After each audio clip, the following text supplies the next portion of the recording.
Ooh. Hello, welcome to my channel. I'm Caffeinated Granny, and today we're going to be talking about, well, knitting, of course.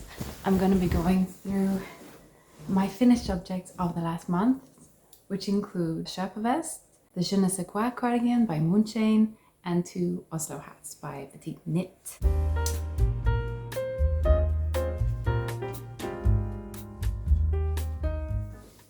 First finished object is this Oslo hat. Pattern is by Petite Knit. I'm sure you've heard of this hat because it's super popular. Like, I don't know anyone that hasn't made this. That's a knitter. And this is knitted up in Brooklyn tweed. In blue was the name on the label. I'm gonna try to get closer so you can see. It's sort of like a bluish gray. I made a slight modification in the pattern because if you see on the pattern, there's like, okay, so there's not a lot of extra fabric here sticking up. I made it 2 centimeters shorter, so that's a bit where, let me take this off and then fix my fringe. When I unfold it, it looks like this. I actually have a spare skein left of this, which is quite exciting because that means that I can knit like matching socks or some sort of small accessory with this. It's a worsted weight yarn, 104 yards equals 95 meters, and the gauge range is 4.5 to 5 stitches per inch. Needles, so US 7 to 9 or 4.5 to 5.5 millimeter needles. I use 4.5. According to the pattern, I think you're supposed to use needle size 4. So I had to modify a little bit, but it wasn't too difficult. I just had to do some maths. So yeah, it's good to get that head working again. This is a 5-ply yarn. So it's worsted spun from next to skin soft American merino wool.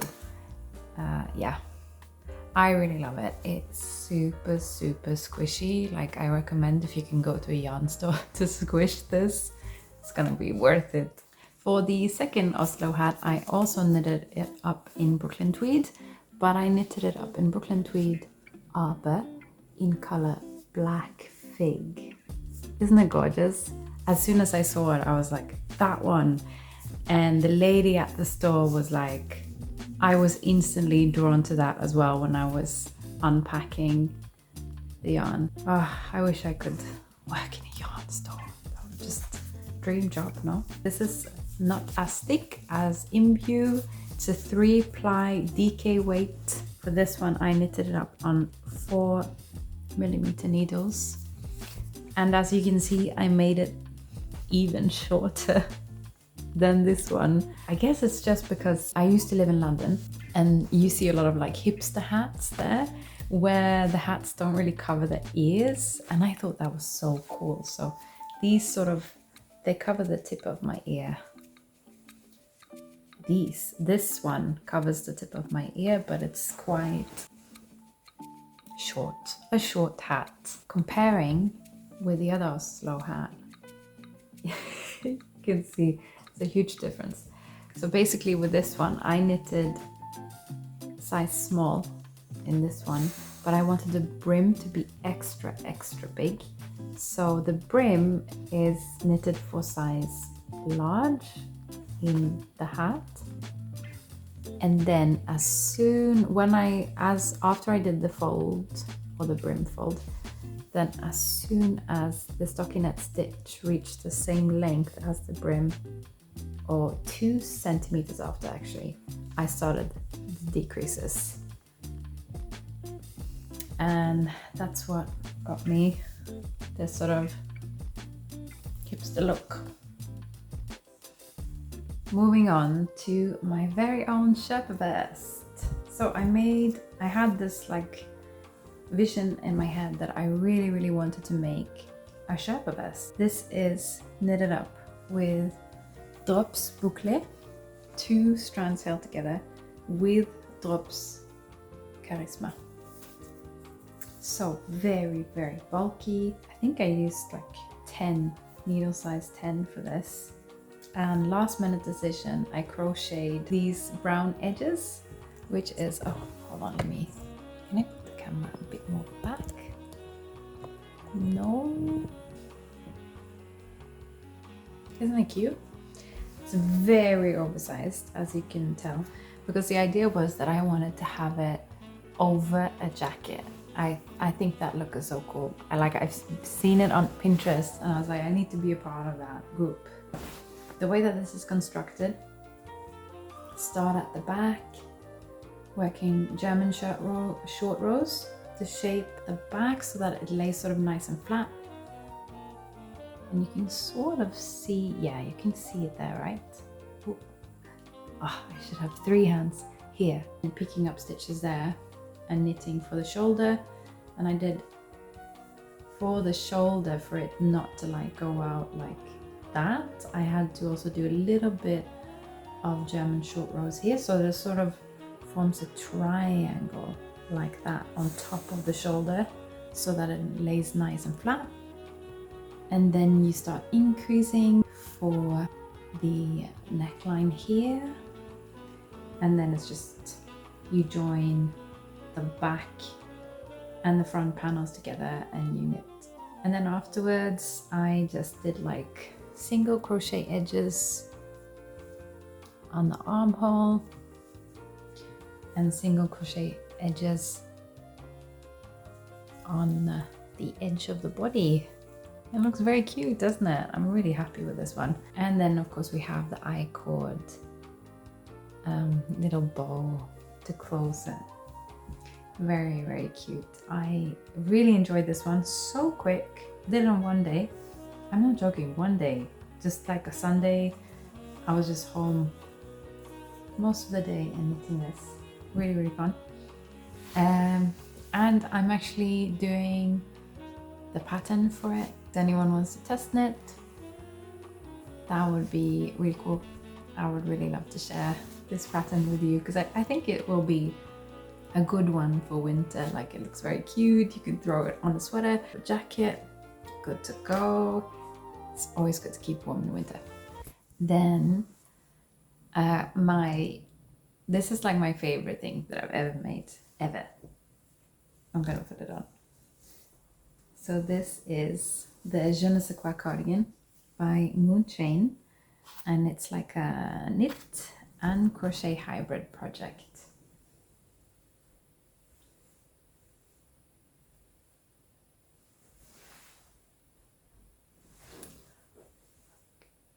Oh, I love this. Like, normally I'm very boring. I wear black, grey, well, white. This is more beige. No patterns, no anything. But as soon as I saw this, I was like, oh, that's so cute. I need that in my wardrobe. So very, very happy that this is finished. If you've seen this podcast before, you know that I've had some problems making it, mainly due to me. So from knitting patterns, I'm very used to getting all the instructions that I need, right, to knit, like, and it's very quick to get started on a knitting project because you're just like, okay, this is the measurement, the bust circumference, I want that amount of positive ease, okay, cool, let's go. Then you cast on and then you're there, right? But with this one, there was quite a lot of prep before you could start, which I was not prepared for, like mentally. Straight away when I started this, I was like, what? Because it doesn't specify how many stitches you need in the beginning. It sort of gives you like drawings of the panels that you need. And then it says, measure yourself and then make the panels, basically, which it was a great exercise for like learning how to make a crochet garment, I guess. I sort of would have wanted more clearer instructions. In the pattern it said do the seed stitch, and I had never seen a seed stitch before. So the first thing I did was to go on YouTube and put it in there, and then this is the seed stitch that came up. But later, once I inspected, because while I was doing this, I was like, it's very pretty, but is it the same as in the pattern? And then I went on Ravelry and I saw like, oh no, that's a different seed stitch, which was a bit frustrating that it wasn't mentioned that in the pattern. I think it should be mentioned in the pattern for, in case, you know, you have some old grannies like me that just is so eager to start that they don't even look at the pattern. Okay, I mean, this is totally my fault. Everything that I was struggling with was my fault. I was actually so confused with this pattern that I just put it down instantly. Like, I read it and I didn't really understand much of it, probably because I'm not used to that writing style. So this is definitely a me issue for sure. But I understood that, okay, I'm gonna make the front panel twice, then I'm gonna make the back panel and then join together, and then, you know, like pick up stitches for the armhole. Oh, hi, hello. And then you knit this mohair sleeves. I did that holding 2 strands together, and then at the end of the sleeve you do the seed stitch again. I am so happy with it though, although it was a frustrating experience because I didn't know what I was doing, and then I ran out of yarn and whatever. But in the end, totally worth it, and it's so pretty. The only thing that I would change, because I was like shamelessly copying Woozy Knits. If you haven't seen her channel, you need to, because she is so awesome. Like, she has great taste in crochet and knit. She's very funny, entertaining to watch. She loves knitting and she has that energy, so you just get so excited when you watch her and you get inspired after her videos. But anyway, not enough fangirling. She has like really, really wide balloon sleeves, which I think looks even more feminine. Maybe I could do that if I just blocked it and like, yeah, that's the only thing that I would change. So that's everything that I finished this month. And now I am working on a cardigan that I previously finished for my boyfriend, but the weirdest thing happened. Like, after he wore it, it just shrunk. We didn't even wash it. Super odd. So I had to unravel my amazing Italian bind off and double knitted finishes and make the sleeves longer. I also made the body longer, and I added ribbing and some double knitted edges with Italian bind off. And now I'm just working on the last part of the button band. Well, it's chaos. It's chaos. Like, every time I unravel mohair, I'm like, why am I doing this to myself? Unraveling mohair is so bad that I almost want to omit mohair from every project that I make, but it's just such a nice addition because it can make it softer, or at least for me, I think it's soft. I'm not that sensitive to mohair. Definitely makes the garment so much warmer. Oh my god, my dog is like not breathing. Are you okay, Toto? Huh? Yeah, he's a bit grumpy today. I ran out of the food that he likes. So this is what I'm working on. One of the many whips that I have. I don't know what's been happening the past 2 months. I've just like been ordering yarn like I'm rich or something, and just going mental. Every time I see something that I want to knit on Instagram, I'm like, yes! And then I order yarn. So my queue is like super long. But I do have some other knitting news. So your girls joined a knitting account. So this is Norwegian knitting account called strikkere, which means knitters in Norwegian. And it's a group of 30 knitters from Norway. Ranges from all ages.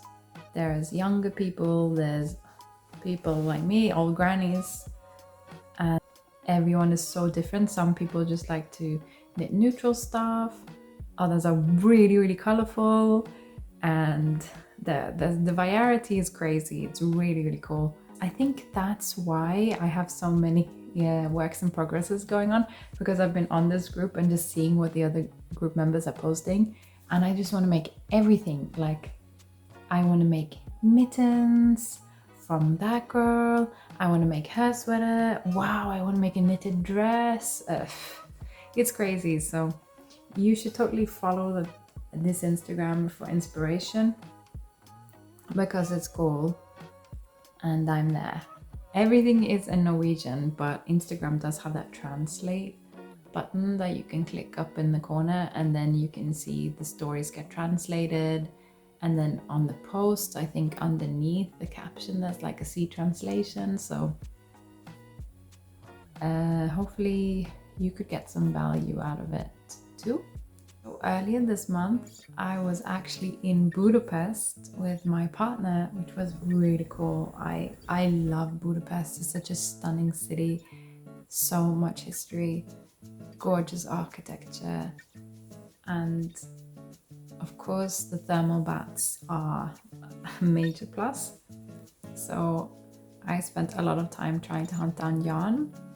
Unfortunately, I didn't buy any yarn, but it was a lot of fun to go around and check out different yarn stores. The first yarn store I went to was very close to where we lived, and I was specifically looking for Lana Gatto VIP, which is like a cashmere blend. So I think it's 20% cashmere, and then it's very, very soft merino. And I absolutely adore this yarn, but I was looking for a very, very specific color. So last year, I also went to Budapest around this time of year actually, and I knitted a dark green hat for my best friend. And ever since I did that, I've been obsessed with that dark green color and been thinking about it. And I was thinking that I wanted to make a very simple dark green slipover in that yarn. So I was specifically looking for this yarn, but they didn't have it in stock, unfortunately. So when I went to the other yarn store across the other side from the town, since I had that very, very specific idea and I couldn't find that super specific yarn that I was looking for, I ended up just not buying anything and going home empty-handed, which is probably for the best, because I have been yarn shopping online quite a bit. It's always fun to get like a special souvenir from a city. I love to do that when I go to a new city, to get yarn from that city, because then I'll remember that as a souvenir. Because to me, I always remember where I buy my yarn from. It's very important, it sticks in my head. So in the second yarn shop, they had a lot of, what's it called? Lana Grossa, which I haven't tried before, but I've always been very curious, because a couple of years ago, I was part of a test knit for the Selma slipover. And they had one version of the slipover that was insanely cool. It was like a lollipop color, so orange gradient with pink, like bubblegum pink, and it looked just amazing. And that was Lana Grossa. And they did actually have that bubblegum pink in that store that I went to, but I think just at that point I was a bit depressed. Yeah? I was depressed that they didn't have my dark green yarn, because I was like, I hyped that idea up so much in my head, you know.